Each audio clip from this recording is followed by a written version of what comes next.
ఎలా ఉంది bro Andhra king? నిజంగా ఆంధ్ర కింగ్ సినిమా చూసి వచ్చిన తర్వాత అన్న నిజంగా ఆ రోజుల్లో ప్రభాస్ నేను ఉంటే కనుక నేను కూడా 3 కోట్ల థియేటర్ కడుతున్నాను. సో సినిమా పరంగా చూసుకుంటే అన్న ఓకే ఫస్ట్ హాఫ్ షోగా బాగానే వెళ్ళినా కానీ సెకండ్ హాఫ్ మాత్రం బాగా వర్క్ చేసినాను. సెకండ్ హాఫ్ చాలా బాగా అనిపించింది. ఇంటర్వల్ సీన్ బాగుంది. సెకండ్ హాఫ్ ఎమోషన్ ఉంటుంది. అంటే ముఖ్యంగా ఎమోషన్ సీన్స్లో సీరియస్నెస్ తేవడం అనేది చాలా తేలికైన విషయం కాదు.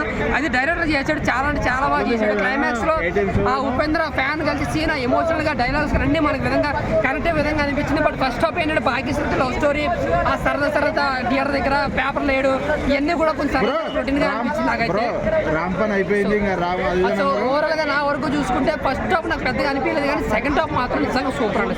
అయితే ఈ సినిమాలో ఉపేంద్ర గారిని తీసుకున్నారు కదా, సో మన హీరోలు ఎవరు సరిపోరు అంటారా ఆ క్యారెక్టర్ కి? నిజంగా చెప్తున్నాను, మన హీరోని తీసుకోలేక కదన్న. మన హీరోని తీసుకుంటే తెలుగు హీరో కాబట్టి కొంచెం కాంట్రవర్సీ ఉంటుంది. మా హీరోని చేశాడు, మా హీరో సూపర్ స్టార్ కొట్టుకు చేస్తారు. సో ఆ విధంగా ఉపేంద్ర అనేది ఆల్ ఇండియా స్టార్ కాబట్టి ఆయన ఎవ్వరు ఏం చేయలేరు. సో ఈ క్యారెక్టర్కి ఉపేంద్ర గారు తీసిన చాలా మంచి పని చేశారు. అలాగే రామ్ ఎమోషన్ సీన్స్ లో కావచ్చు, అంటే యాక్టింగ్ పరంగా చాలా ఇంప్రూవ్మెంట్ చూపించారు.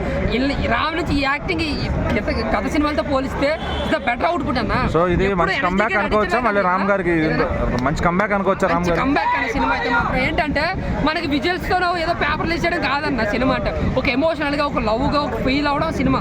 అది సినిమాలో ఒక ఫీల్ గుడ్ మూవీ అని నిజంగా చెప్పాలంటే రామ్ క్యారెక్టర్ కి చాలా క్లాసీ మూవీ అన్నమాట. ఇది ప్రతి ఒక్కరు ఫ్యామిలీ కానీ ఫ్యాన్స్ ప్రతి ఫ్యాన్ చూసేసిన ఎవ్రీ ఫ్యాన్ కి హీరో ఖచ్చితంగా గుర్తొస్తాడు. సినిమా వరకు చూసుకుంటే ఓకే బాగుంది, బాగా అనిపిస్తుంది. ఒకసారి హ్యాపీ. ఎలా ఉంది ఆంధ్ర కింగ్ అంటే ఎలా ఉంటుందో అలా ఉంది మూవీ అయితే. ఇన్ని రోజులు అందరూ పిఠాపురం గారి తాలూకా అన్నారు. ఈ మూవీ చూసి వచ్చిన నేను ఆంధ్ర కింగ్ తాలూకా అయిపోయాను అనమాట. చాలా చాలా బాగుంది మూవీ అయితే.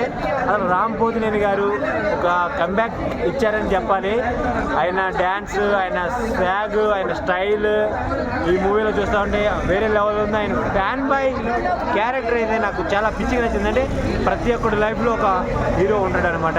ఆ హీరో కోసం ఒక అభిమాని ఏం చేస్తాడు అనేది ఈ మూవీలో క్లియర్గా చూపెట్టారు.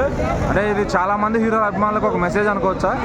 ప్రతి ఒక్క హీరోకి అభిమానులకి ఇదొక మెసేజ్.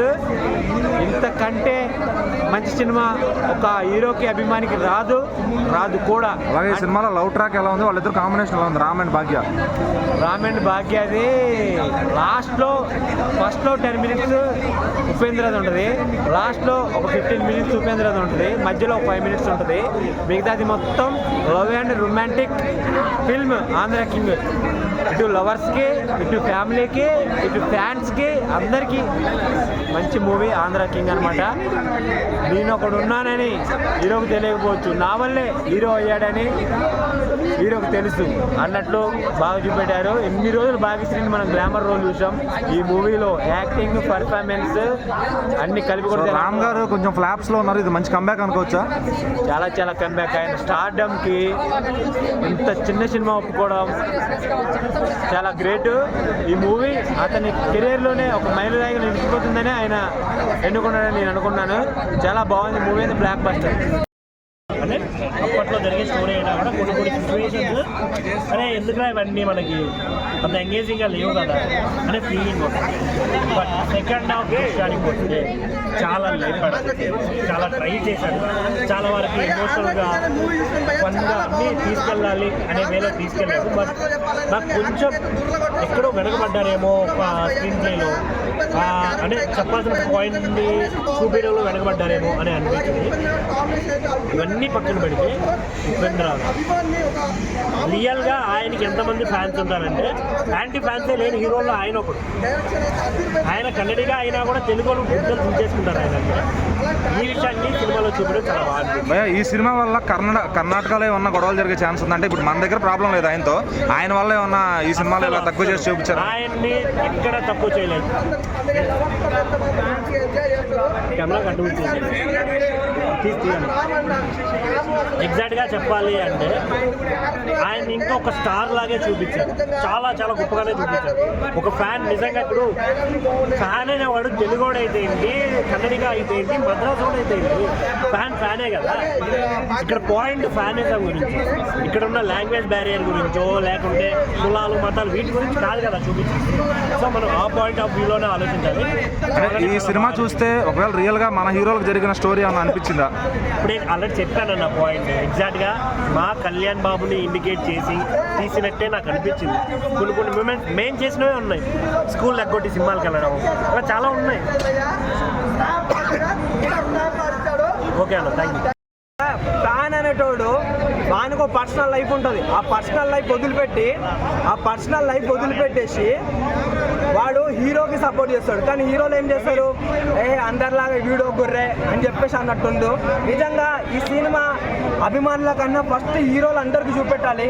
ఎందుకనంటే ఒక ఫ్యాన్స్ ఎంత కష్టపడుతుర్రో, ఫ్యాన్స్ ఒక Telugu Tollywood industry next level ఎట్లా తీసుకెళ్తుర్రో అన్నీ మీరు చూడాలంటే ఈ సినిమా మీరు చూడాలి. నిజంగా ఉపేంద్ర గారిని పెడితే ఒక మంచి బయోపిక్ తీసినందుకు నిజంగా డైరెక్టర్ మహేష్ బాబు గారికి అయితే హ్యాట్స్ ఆఫ్ అన్న.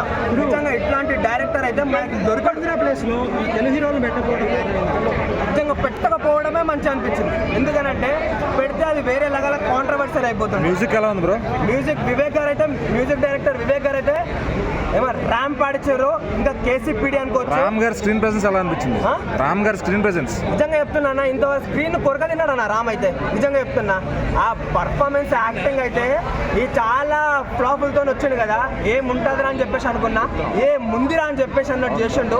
నిజంగా కాలర్ రెగ్యులేస్తుంటే అన్న, కానీ టీ షర్ట్ వేసుకున్నా కాబట్టి బక్కిపోయినా నేనైతే.